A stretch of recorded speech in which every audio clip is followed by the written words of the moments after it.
Have you ever wondered how to design an effective email campaign? If you like making money, you probably have, and I'm going to show you how to do that today. First, I'll show you what an effective email campaign actually looks like and if it's possible to make 6 figures from an email campaign even if you don't have a giant list. Second, you'll learn the 4 most important questions to ask when designing an effective email campaign. Next, I'll show you how to use AI in an effective email campaign. And finally, I'll show you a bonus task that AI can help with that can make the biggest difference in your next campaign.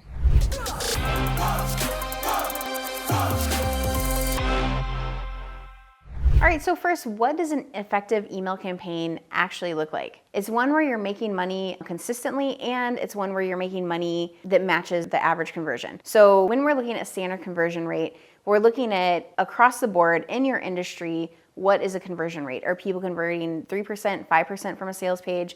What is that number for your industry? And that's gonna differ depending on the industry you're in. But then we also wanna look at another number. What's the average conversion that you usually have? So when we're looking at other people's, that's great. Yeah, we wanna meet, average and then go above the normal conversion rate. But we also wanna go above your normal conversion rate. So let's say you're converting at 1% and the average is 3%. That can be really discouraging. You might think, oh man, this really stinks. And so we wanna think, how can we get it from 1 to 1.5 or from 1% to 2%? And we wanna do that incremental growth so that you're not getting hung up on just what everybody else is doing and getting discouraged and trying to jump from offer to offer. We want to look at what is happening in my business and how can I improve it each time, especially if the offer that you have is a really good offer and people want it, but there's just something not quite working right now. A lot of times when something's not quite working, it's not the offer, it's a lack of clarity around the offer. A lot of times I see people putting out an offer that they say, this totally makes sense. I don't know why people wouldn't want to buy it. It's such an easy yes. And I look at it as somebody that's,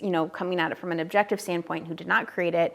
And I'm saying, I don't actually know what this offer is. If you've ever had a flopped launch, chances are the reason is either people don't really understand how this is going to solve their problem, or what the offer is, what's included in it, what they get, or it was actually a good launch, but you had mismanaged expectations because you didn't look at the numbers ahead of time. So when we're looking at an effective launch, we want to know, what are we comparing it against? And also, what are your expectations? And are they reasonable based on the numbers that you have coming in? So if you have 100 people on your email list and you're expecting to make 150 sales, the chances are not very good of that unless you go out and you find additional people to bring onto your email list. Many times when people tell me they have a flopped launch, when we actually look at the numbers, it was not a flopped launch. They just had mismanaged expectations because of what somebody else in their industry has been able to do. They thought they should be able to do it too. But because they had a smaller email list or a less engaged email list, or didn't show up anywhere else on social, on email, nothing really went forward with their launch. Before you give up on an offer, make sure you have reasonable expectations about what your launch can do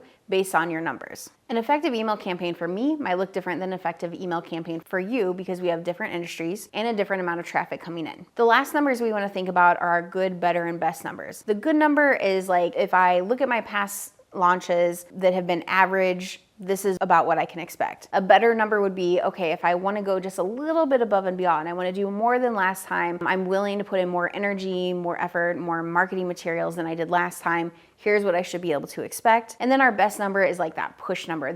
I would be amazingly thrilled if I was able to get this number. But then when we plan out our good, better, and best numbers, we also want to think, all right, what can I do to get to those numbers? So if you have the time, you have the energy to try for the best number, then you ask yourself, all right, what do I need to do to get to that best number?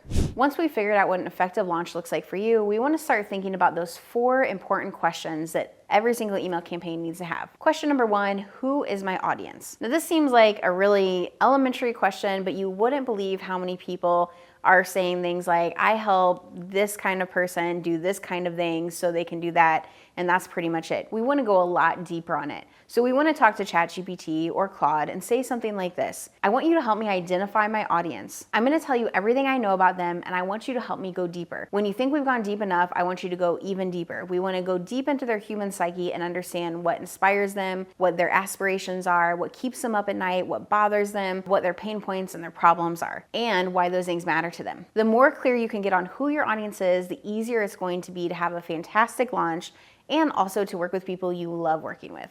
The next question we're going to ask ourselves is, what problem does this offer solve? I talked earlier about the traffic problem. So a lot of times people will say, my launch flopped, but really it was just that they didn't have enough traffic. The next reason that their launch will sometimes flop is because the problem they're solving is not clear enough. Whether that's not clear enough with the offer stack or it's not clear enough in the copy, there's a lack of clarity, and because of that, the person doesn't buy. Even if it's the best offer, it's exactly what they're looking for, if it's not clear that this solves their specific problem that they want solved, they will not buy. So you can go to ChatGPT and once again say, I want your help. I want you to help me identify what problem this offer solves. Now, this has been very interesting to go through for myself too. And even as a professional copywriter, I'll put in all my sales copy and I'll say, what problem does this solve? And most of the time, the problem I think that I'm describing that it solves, it says that I solve it. But every once in a while, I've had a sales page where it tells me the problem I'm solving as per the sales page is different than the problem I thought that I was expressing that I was solving. Doing this one hack will help you better communicate the problem that you're solving with the offer to your audience so that they can buy from you. It only takes a few minutes, but it can make a huge difference. Now, let's say the problem ChatGPT identifies for you is not the problem you're trying to communicate. If that's the case, you can say, oh crap, this is the problem I want to solve. Can you help me figure out how to change the copy here so it's clear that this is the problem this offer solves? The next question we want to ask ourselves is, what are the objections that my audience will have to this offer? This is helpful to know for your sales copy. This is helpful to know for your emails. If you want to have an effective email campaign, you need to know the objections they're going to have. Typically, we want to have one micro angle. In other words, one reason people would buy, and then also one objection busted in each email that's part of an effective email marketing campaign. Typically, what I do is I'll have ChatGPT list all the objections someone might have about my offer, and then also tell me how I can bust them. This saves me a ton of time, and it gives me ideas that I may not have noticed before. By being more aware of the objections they might have, this is also something I can use for social media, for stories, for reels, to help bust that objection for my audience there as well. And the fourth question is, what questions will they have? So not only what are the objections, but then what questions will they have too? So questions might be like, what's the cost? Again, you probably have that on your sales page already, but I can't tell you how many people miss it, and then they think, well, I can't find the cost, I'm just gonna click off of here. So by putting the cost on there multiple times, it lets them know what the cost is and whether or not it's a good fit for them. They also might have questions like, is there a payment plan? How much time will this take each week? How much support will I get? What should I do if I have questions? Will this work for me? The will this work for me question is one that's more of an internal question. Often you won't have people typing that out, will this work for me? But it's something that's often in the back of their mind. So this is a question that we want to address. Once you have this information, first of all, this is great information to have because you can use it again and again for other campaigns. You can use it for other offers as well. You can use it for talking about this offer in other places too. But once you have this, what you're gonna do now is outline the emails. So you're gonna say, okay, ChatGPT, I want you to take all the information I've given you so far, and I want you to now plan out the pre-launch and launch emails so this campaign has the highest chance of success. Think like a professional copywriter, and let's start with email 1.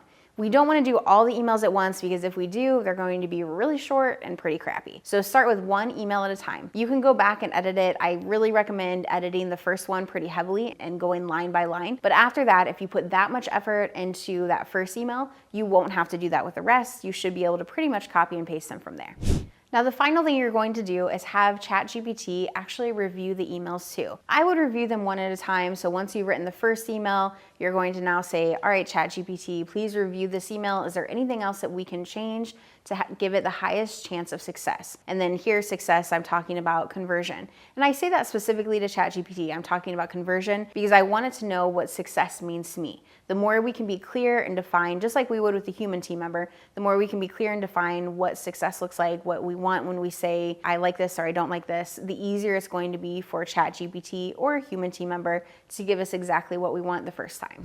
Now, if you like making money and you'd like to make more in your next launch, I have a free gift for you. It's called the AI to 10K workshop. This is an on-demand workshop that you can access right away, right now. Click the link that comes with this video and I'll show you all the prompts that you need to make more in your next launch. My name is Brittany Long. Click the link that comes with this video and I'll see you in the workshop.